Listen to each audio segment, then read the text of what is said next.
شروع اللہ کے نام سے جو رحمان و رحیم ہے۔ اللہ کی تسبیح کی ہے ہر اس چیز نے جو زمین اور آسمانوں میں ہے، اور وہی زبردست دانا ہے۔ زمین اور آسمانوں کی سلطنت کا مالک وہی ہے، زندگی بخشتا ہے اور موت دیتا ہے، اور ہر چیز پر قدرت رکھتا ہے۔ وہی اول بھی ہے اور آخر بھی، اور ظاہر بھی ہے اور مخفی بھی، اور وہ ہر چیز کا علم رکھتا ہے۔ وہی ہے جس نے آسمانوں اور زمین کو 6 دنوں میں پیدا کیا اور پھر عرش پر جلوہ فرما ہوا۔ اس کے علم میں ہے جو کچھ زمین میں جاتا ہے اور جو کچھ اس سے نکلتا ہے، اور جو کچھ آسمان سے اترتا ہے اور جو کچھ اس میں چڑھتا ہے۔ وہ تمہارے ساتھ ہے جہاں بھی تم ہو، جو کام بھی تم کرتے ہو اسے وہ دیکھ رہا ہے۔ وہی زمین اور آسمانوں کی بادشاہی کا مالک ہے، اور تمام معاملات فیصلے کے لیے اسی کی طرف رجوع کیے جاتے ہیں۔ وہی رات کو دن میں اور دن کو رات میں داخل کرتا ہے، اور دلوں کے چھپے ہوئے راز تک جانتا ہے۔ ایمان لاؤ اللہ اور اس کے رسول پر، اور خرچ کرو ان چیزوں میں سے جن پر اس نے تم کو خلیفہ بنایا ہے۔ جو لوگ تم میں سے ایمان لائیں گے اور مال خرچ کریں گے ان کے لیے بڑا اجر ہے۔ تمہیں کیا ہو گیا ہے کہ تم اللہ پر ایمان نہیں لاتے، حالانکہ رسول تمہیں اپنے رب پر ایمان لانے کی دعوت دے رہا ہے، اور وہ تم سے عہد لے چکا ہے اگر تم واقعی ماننے والے ہو۔ وہ اللہ ہی تو ہے جو اپنے بندے پر صاف صاف آیتیں نازل کر رہا ہے تاکہ تمہیں تاریکیوں سے نکال کر روشنی میں لے آئے، اور حقیقت یہ ہے کہ اللہ تم پر نہایت شفیق اور مہربان ہے۔ آخر کیا وجہ ہے کہ تم اللہ کی راہ میں خرچ نہیں کرتے، حالانکہ زمین اور آسمانوں کی میراث اللہ ہی کے لیے ہے؟ تم میں سے جو لوگ فتح کے بعد خرچ اور جہاد کریں گے وہ کبھی ان لوگوں کے برابر نہیں ہو سکتے جنہوں نے فتح سے پہلے خرچ اور جہاد کیا ہے۔ ان کا درجہ بعد میں خرچ اور جہاد کرنے والوں سے بڑھ کر ہے، اگرچہ اللہ نے دونوں ہی سے اچھے وعدے فرمائے ہیں۔ جو کچھ تم کرتے ہو اللہ اس سے باخبر ہے۔ کون ہے جو اللہ کو قرض دے، اچھا قرض، تاکہ اللہ اسے کئی گنا بڑھا کر واپس دے، اور اس کے لیے بہترین اجر ہے اس دن جبکہ تم مومن مردوں اور عورتوں کو دیکھو گے کہ ان کا نور ان کے آگے آگے اور ان کے دائیں جانب دوڑ رہا ہوگا۔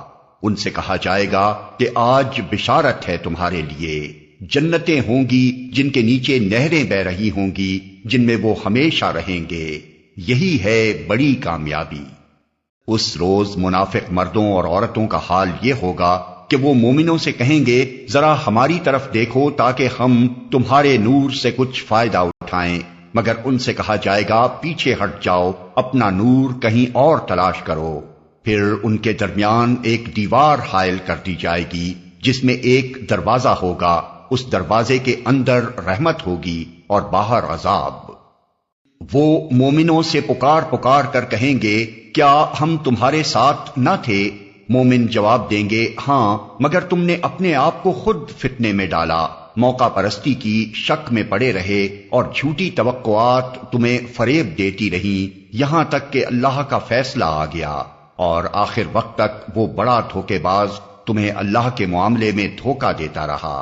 لہذا آج نہ تم سے کوئی فدیہ قبول کیا جائے گا اور نہ ان لوگوں سے جنہوں نے کھلا کھلا کفر کیا تھا۔ تمہارا ٹھکانہ جہنم ہے، وہی تمہاری خبرگیری کرنے والی ہے، اور یہ بدترین انجام ہے۔ کیا ایمان لانے والوں کے لیے ابھی وہ وقت نہیں آیا کہ ان کے دل اللہ کے ذکر سے پگھلیں اور اس کے نازل کردہ حق کے آگے جھکیں، اور وہ ان لوگوں کی طرح نہ ہو جائیں جنہیں پہلے کتاب دی گئی تھی، پھر ایک لمبی مدت ان پر گزر گئی تو ان کے دل سخت ہو گئے، اور آج ان میں سے اکثر فاسق بنے ہوئے ہیں۔ خوب جان لو کہ اللہ زمین کو اس کی موت کے بعد زندگی بخشتا ہے۔ ہم نے نشانیاں تم کو صاف صاف دکھا دی ہیں، شاید کہ تم عقل سے کام لو۔ مردوں اور عورتوں میں سے جو لوگ صدقات دینے والے ہیں اور جنہوں نے اللہ کو قرض حسن دیا ہے، ان کو یقیناً کئی گنا بڑھا کر دیا جائے گا، اور ان کے لیے بہترین اجر ہے۔ اور جو لوگ اللہ اور اس کے رسولوں پر ایمان لائے ہیں وہی اپنے رب کے نزدیک صدیق اور شہید ہیں، ان کے لیے ان کا اجر اور ان کا نور ہے۔ اور جن لوگوں نے کفر کیا ہے اور ہماری آیات کو جھٹلایا ہے وہ دوزخی ہیں۔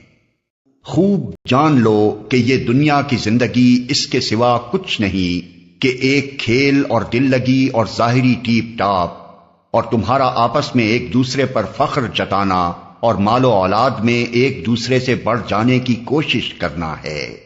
اس کی مثال ایسی ہے جیسے ایک بارش ہو گئی تو اس سے پیدا ہونے والی نباتات کو دیکھ کر کاشتکار خوش ہو گئے، پھر وہی کھیتی پک جاتی ہے اور تم دیکھتے ہو کہ وہ زرد ہو گئی، پھر وہ بھس بن کر رہ جاتی ہے۔ اس کے برعکس آخرت وہ جگہ ہے جہاں سخت عذاب ہے اور اللہ کی مغفرت اور اس کی خوشنودی ہے۔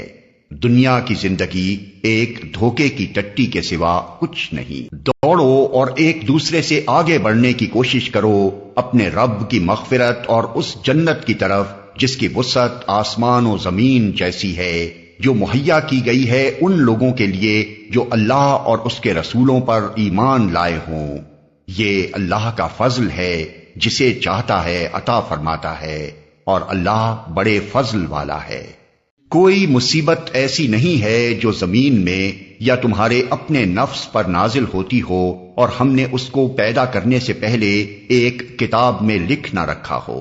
ایسا کرنا اللہ کے لیے بہت آسان کام ہے۔ یہ سب کچھ اس لیے ہے تاکہ جو کچھ بھی نقصان تمہیں ہو اس پر تم دل شکستہ نہ ہو، اور جو کچھ اللہ تمہیں عطا فرمائے اس پر پھول نہ جاؤ۔ اللہ ایسے لوگوں کو پسند نہیں کرتا جو اپنے آپ کو بڑی چیز سمجھتے ہیں اور فخر جتاتے ہیں، جو خود بخل کرتے ہیں اور دوسروں کو بخل کرنے پر اکساتے ہیں۔ اب اگر کوئی روگردانی کرتا ہے تو اللہ بے نیاز اور ستودہ صفات ہے۔ ہم نے اپنے رسولوں کو صاف صاف نشانیوں اور ہدایات کے ساتھ بھیجا اور ان کے ساتھ کتاب اور میزان نازل کی تاکہ لوگ انصاف پر قائم ہوں، اور لوہا اتارا جس میں بڑا زور ہے اور لوگوں کے لیے منافع ہیں۔ یہ اس لیے کیا گیا ہے کہ اللہ کو معلوم ہو جائے کہ کون اس کو دیکھے بغیر اس کی اور اس کے رسولوں کی مدد کرتا ہے۔ یقیناً اللہ بڑی قوت والا اور زبردست ہے۔ ہم نے نوح اور ابراہیم کو بھیجا اور ان دونوں کی نسل میں نبوت اور کتاب رکھ دی، پھر ان کی اولاد میں سے کسی نے ہدایت اختیار کی اور بہت سے فاسق ہو گئے۔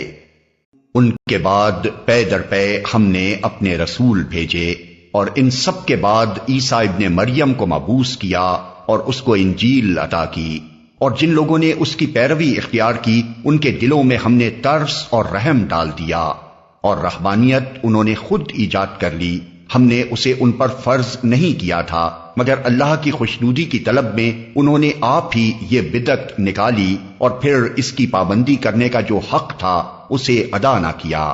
ان میں سے جو لوگ ایمان لائے ہوئے تھے ان کا اجر ہم نے ان کو عطا کیا، مگر ان میں سے اکثر لوگ فاسق ہیں۔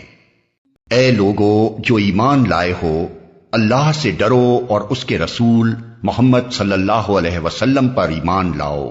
اللہ تمہیں اپنی رحمت کا دوہرا حصہ عطا فرمائے گا، اور تمہیں وہ نور بخشے گا جس کی روشنی میں تم چلو گے، اور تمہارے قصور معاف کر دے گا۔ اللہ بڑا معاف کرنے والا اور مہربان ہے۔ تم کو یہ روش اختیار کرنی چاہیے تاکہ اہل کتاب کو معلوم ہو جائے کہ اللہ کے فضل پر ان کا کوئی اجارہ نہیں ہے، اور یہ کہ اللہ کا فضل اس کے اپنے ہی ہاتھ میں ہے، جسے چاہتا ہے عطا فرماتا ہے، اور وہ بڑے فضل والا ہے۔